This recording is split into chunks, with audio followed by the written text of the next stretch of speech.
In this video of CSS, we'll discuss about giving these styles to the text. When I talk about text, that means if you want to make some underline under a particular text, or if you want to change the direction or the spacing between the letters or the words, and so much more things. So let's see a practical implementation where we will give the possible styles to the texts. So for giving these styles to the text, here what I am doing, I have taken several paragraph tags, and in each I am just going through the different changes for the text. Like in the first paragraph, what I did, I used the color attribute of style sheet and I have passed any particular value. Like we have already seen, like we have different options of passing the color. Here I am using the keywords and simply I pass red as a color. You can use RGB or any hexadecimal way to pass the color format. So this particular paragraph will be of red color. Now here when I say direction is right to left, that means it will be aligned to the right hand side. Similarly, when I talk about the letter spacing, that means the space between each letter of this paragraph will be of 5 pixel, while in the next one, when I am passing word spacing, it will be 5 pixel, means the space will be between the words, not between the letters. And when I say text indent, that means this paragraph will not start from the absolute left position, but it will take the space of 1 centimeter from the left side. So let's save this particular page and come to the browser. And here when I will refresh it, you can see all the things out here. Like this is the first paragraph with the red color. This is right to left, where we pass RTL, that is right to left.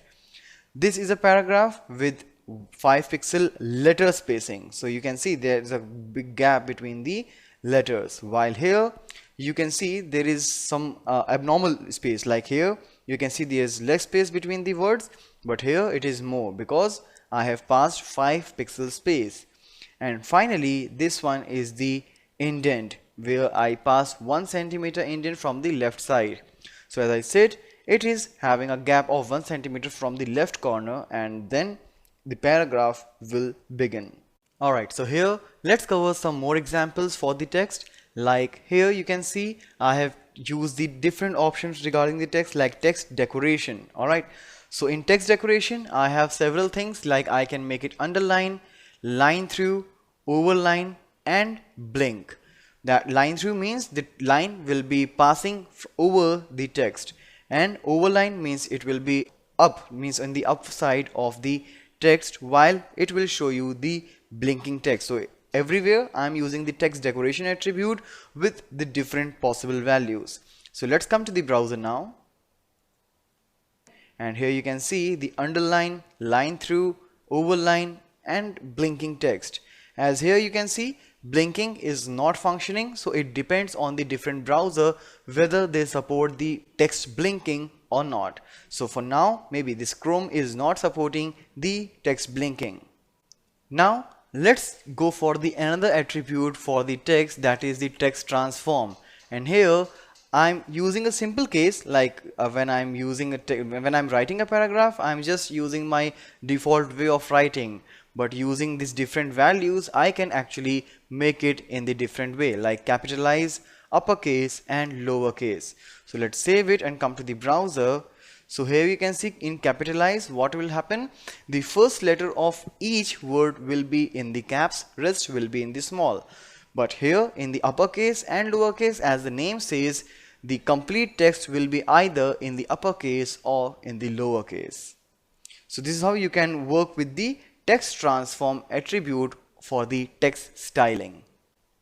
And finally we have the attribute called text shadow, where I have passed 3 values, that is 4 pixel and blue.